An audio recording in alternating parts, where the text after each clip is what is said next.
अस्सलाम वालेकुम दोस्तों, उम्मीद है आप सब खैरियत से होंगे। मेरा नाम है मोहम्मद मुकीस इजाज़। आज हम फर्स्ट ईयर बायोलॉजी के first chapter introduction to biology के सेकंड टॉपिक यानी कि लेवल्स ऑफ बायोलॉजिकल ऑर्गेनाइजेशन को डिस्कस करेंगे।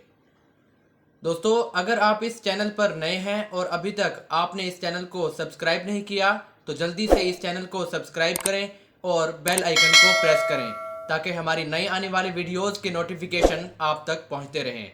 तो चलते हैं आज की वीडियो की तरफ यानी कि लेवल्स ऑफ बायोलॉजिकल ऑर्गेनाइजेशन की तरफ। दोस्तों, आज की इस वीडियो में हम लेवल्स ऑफ बायोलॉजिकल ऑर्गेनाइजेशन के ओनली इंट्रोडक्शन को देखेंगे। स्टूडेंट्स, सैकड़ों ऐसे केमिकल रिएक्शंस हैं जो यहाँ तक के सिंपलेस्ट ऑर्गेनिज्म में भी लाइफ को मेंटेन करने में अपना किरदार अदा करते हैं। आपको ये बात जानकर हैरत होगी कि नेचुरली अकरिंग केमिकल एलिमेंट्स की तादाद 92 है, लेकिन इनमें से ओनली 16 ही लिविंग ऑर्गेनिज्म अपने केमिकल कंपाउंड्स की फॉर्मेशन में यूज़ करते हैं। ये 16 एलिमेंट्स और इसके अलावा जो भी एक पर्टिकुलर ऑर्गेनिज्म में मौजूद होते हैं इनको हम बायो एलिमेंट्स कहते हैं।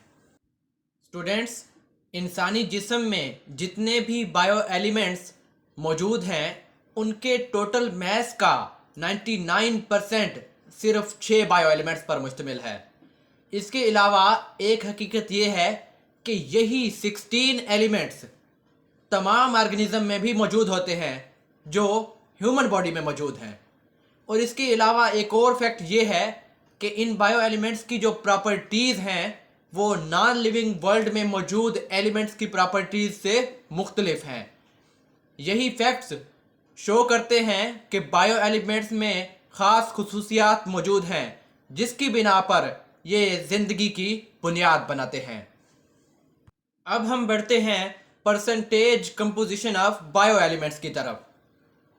दोस्तों, जिन 6 एलिमेंट्स का मैंने जिक्र किया है कि वो 99% टोटल मास का बनाते हैं, उनमें सबसे पहले है ऑक्सीजन जिसकी परसेंटेज 65% है। इसके अलावा सेकंड नंबर पर है कार्बन जिसकी परसेंटेज 18% है। इसी तरह तीसरे नंबर पर है हाइड्रोजन जिसकी परसेंटेज है 10%। और इसके साथ नाइट्रोजन जिसकी परसेंटेज 3% है। और इसके बाद कैल्शियम है जिसकी परसेंटेज 2% है। और लास्ट में है फास्फोरस जिसकी परसेंटेज 1% है। यही 6 एलिमेंट्स टोटल मास का 99% बनाते हैं। अब हम बढ़ते हैं उन 10 एलिमेंट्स की तरफ जो ओनली 1% फॉर्म करते हैं टोटल मास का। इनमें सबसे पहले है पोटेशियम जिसकी परसेंटेज है 0.35। इसके बाद है सल्फर जिसकी परसेंटेज है 0.25। और फिर आती है क्लोरीन जिसकी परसेंटेज है 0.15। और इसके बाद आती है सोडियम जिसकी परसेंटेज है 0.15। इसके साथ ही मैग्नीशियम की परसेंटेज है 0.05 और आयरन की परसेंटेज है 0.004%।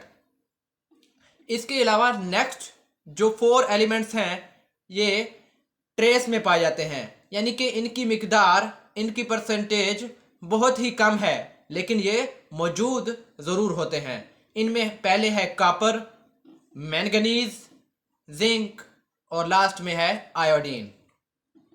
स्टूडेंट्स, अगर हम सोचते हैं कि बायोलॉजिकल ऑर्गेनाइजेशन सिंपल है तो ये बात बिल्कुल ही गलत है। बायोलॉजिकल ऑर्गेनाइजेशन हाईली कम्प्लेक्स है। इसकी वजह यह है कि बहुत सारे प्रोसेसेस को अमल में लाने के काबिल बनने के लिए लिविंग ऑर्गेनिजम्स को हाईली कम्प्लेक्स बनना पड़ता है और इसी कम्प्लेक्सिटी की बिना पर हम लिविंग ऑर्गेनिज्म को नॉन लिविंग थिंग्स से डिस्टिंग्विश करते हैं। स्टूडेंट्स, लिविंग थिंग्स में रेगुलेटरी मैकेनिज्म्स होते हैं जिसकी बिना पर लिविंग ऑर्गेनिजम्स इन्वायरमेंट के साथ इंटरेक्ट करते हैं और इंटरेक्ट क्यों करते हैं? ताकि वो अपनी स्ट्रक्चरल और फंक्शनल इंटीग्रिटी को सस्टेन कर सकें। इसका क्या मतलब है? इसका ये मतलब है कि वो अपने स्ट्रक्चर और फंक्शन की सालमियत को कायम रखने के लिए इन्वायरमेंट के साथ इंटरेक्ट करते हैं। ऐसे इंटरेक्शन के लिए लिविंग ऑर्गेनिजम्स में कुछ रेगुलेटरी मैकेनिज्म्स हैं। फॉर एग्जांपल, अगर हम सोचें कि बाहर का टेम्परेचर बढ़ जाए तो इससे क्या फ़र्क पड़ता है कि हमारी बॉडी का टेम्परेचर बढ़ना शुरू हो जाता है। तो हमारी बॉडी में ऐसे रेगुलेटरी मैकेनिज्म्स हैं जो हमारी बॉडी के टेम्परेचर को नॉर्मल करने में किरदार अदा करते हैं। दोस्तों, बायोलॉजिस्ट ने अपनी आसानी के लिए बायोलॉजिकल ऑर्गेनाइजेशन को मुख्तलिफ लेवल में स्टडी किया है और उनमें सबसे बेसिक लेवल सब एटॉमिक और एटॉमिक पार्टिकल्स का लेवल है जो जाता है ऑर्गेनिज्मिक लेवल तक, और इसके बाद जाता है कम्युनिटी, पॉपुलेशन और इंटायर वर्ल्ड की स्टडी तक। यानी कि इसमें हम सब एटॉमिक पार्टिकल्स से लेकर ऑर्गेनिज्म तक और उसके बाद कम्युनिटी, पॉपुलेशन और पूरी दुनिया को स्टडी करते हैं। स्टूडेंट्स, अब हम बायोलॉजिकल ऑर्गेनाइजेशन के लेवल्स में यूज़ होने वाली टर्म्स की तरफ बढ़ते हैं। फर्स्ट टर्म है सब एटॉमिक पार्टिकल्स। ऐसे पार्टिकल्स जो एटम को बनाते हैं उनको हम सब एटॉमिक पार्टिकल्स कहते हैं। For example, electron, proton, neutron etcetera, इन सभी की मदद से हम एटम बनाते हैं। सेकंड टर्म है एटम। दोस्तों, एटम किसी भी एलिमेंट का वो स्मॉलेस्ट पार्टिकल है जिसमें उस एलिमेंट की तमाम खुसूसियात मौजूद होती हैं। For example, hydrogen, carbon, oxygen. अब इन सभी एटम्स को हम किस तरह बनाते हैं? हम सब एटॉमिक पार्टिकल्स को मिलाकर एटम को बनाते हैं। थर्ड टर्म है मॉलिक्यूल। अब मॉलिक्यूल क्या है? दोस्तों, जब हम एटम्स को मिलाते हैं तो एक मॉलिक्यूल बनता है, यानी कॉम्बिनेशन ऑफ एटम्स को हम मॉलिक्यूल कहते हैं। For example, water, glucose, DNA etcetera. अगर हम यहाँ वाटर को ही देखें तो वाटर कब बनता है? जब हाइड्रोजन और ऑक्सीजन के एटम्स मिलते हैं। फोर्थ टर्म है ऑर्गेनेली। ऑर्गेनेली एक ऐसा स्ट्रक्चर है जो सेल के अंदर मौजूद होता है और एक स्पेसिफिक फंक्शन परफॉर्म करता है। For example, mitochondrion, chloroplast, nucleus etcetera. Mitochondrion power house of the cell कहलाता है, यानी कि इसका क्या काम है कि सेल को ये एनर्जी प्रोवाइड करता है। इसी तरह क्लोरोप्लास्ट सेल में फोटोसिंथेसिस करवाने में अपना किरदार अदा करता है, और इसी के साथ न्यूक्लियस सेल की तमाम एक्टिविटीज को कंट्रोल करने में अपना किरदार अदा करता है। अब हम बढ़ते हैं सेल की तरफ। सेल लाइफ का बेसिक यूनिट है। For example, nerve cell, bone cell और मसल सेल। अब सेल को हम बनाते किस तरह हैं? सेल तब बनता है जब कुछ मॉलिक्यूल्स और ऑर्गेनेली मिलते हैं, तब एक सेल बनता है। अब हम बढ़ते हैं टिश्यू की तरफ। टिश्यू क्या है? टिश्यू सिमिलर सेल्स का एक ऐसा ग्रुप है जो एक स्पेसिफिक फंक्शन परफॉर्म करता है, यानी कि एक जैसे सेल्स मिलकर एक ग्रुप बनाते हैं और फिर एक स्पेसिफिक फंक्शन परफॉर्म करते हैं। फॉर एग्जांपल, नर्वस टिश्यू क्या करता है? नर्व इंपल्स की ट्रांसमिशन में अपना किरदार अदा करता है। इसी तरह मसल टिश्यू मसल्स की कॉन्ट्रैक्शन, रिलैक्सेशन में किरदार अदा करता है, और इसी के साथ जाइलम टिश्यू वाटर और सॉल्ट्स की ट्रांसमिशन में अपना किरदार अदा करता है। अब हम बढ़ते हैं आर्गन की तरफ। आर्गन एक ऐसा स्ट्रक्चर है जो कई किस्म के टिश्यूज से मिलकर बनता है और फिर एक फंक्शनल यूनिट बनाता है। For example brain, stomach, liver. अब ब्रेन बहुत सारे नर्वस टिश्यूज से मिलकर बनता है। इसी तरह स्टोमिक और लीवर मसल टिश्यूज से मिलकर बनते हैं। अब हम बढ़ते हैं ऑर्गन सिस्टम की तरफ। जब दो या उससे ज्यादा ऑर्गन्स मिलकर एक काम करते हैं, एक स्पेसिफिक फंक्शन परफॉर्म करते हैं, तो तब वो एक ऑर्गन सिस्टम फॉर्म करते हैं।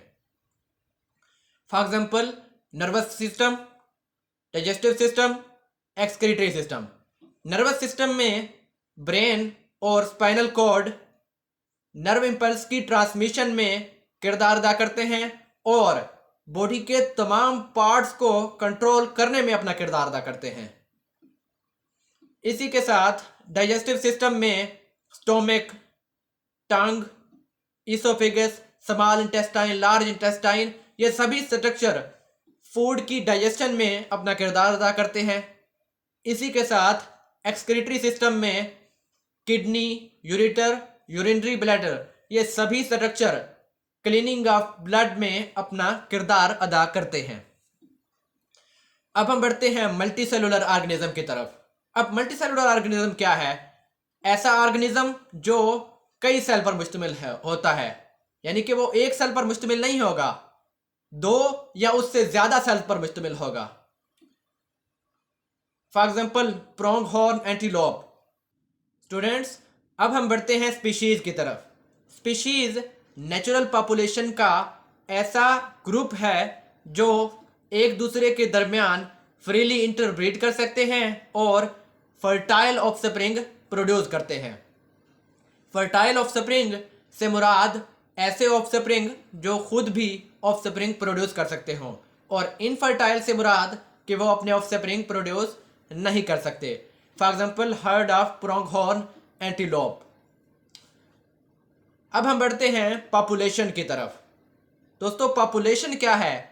तो पॉपुलेशन लिविंग ऑर्गेनिज्म के ऐसे ग्रुप का नाम है जो एक ही स्पीशीज से ताल्लुक रखते हों और एक ही वक्त में एक ही एरिया में रह रहे हों। For example herd of pronghorn antelope. अब हम बढ़ते हैं कम्युनिटी की तरफ। जब दो या उससे ज़्यादा पॉपुलेशन डिफरेंट स्पीशीज़ की इकट्ठे रहते हैं और एक दूसरे के साथ इंटरेक्ट करते हैं एक ही एरिया में, तो तब वो एक कम्युनिटी फॉर्म करते हैं। फॉर एग्जांपल अगर हम एक फॉरेस्ट को ही देख लें तो उसमें स्नेक भी रहते हैं, एंटीलोप भी रहते हैं, उसमें बुशेस भी उगती हैं, ग्रास भी उगते हैं। तो ये क्या करते हैं? एक कम्युनिटी फॉर्म करते हैं और ये सभी क्या हैं? डिफरेंट स्पीशीज से भी ताल्लुक़ रखते हैं। अब हम बढ़ते हैं इकोसिस्टम की तरफ। इकोसिस्टम क्या है? दोस्तों, जब एक कम्युनिटी नॉन लिविंग सराउंडिंग के साथ भी इंटरेक्ट करे तो वो मिलकर एक इकोसिस्टम बनाते हैं। फॉर एग्जांपल इसमें भी अगर हम फॉरेस्ट की मिसाल दें तो उसमें स्नेक भी रह सकते हैं, बुशेस भी उग सकती हैं, उस फॉरेस्ट में रॉक्स भी हो सकते हैं और स्ट्रीम्स भी हो सकती हैं। तो वो मिलकर एक इकोसिस्टम बनाते हैं जिसको हम फॉरेस्ट इकोसिस्टम भी कह सकते हैं।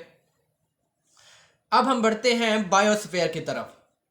बायोस्फीयर ज़मीन का ऐसा हिस्सा है जहां लिविंग ऑर्गेनिज्म रहते हैं और उनमें शामिल हैं लिविंग और नॉन लिविंग कंपोनेंट्स।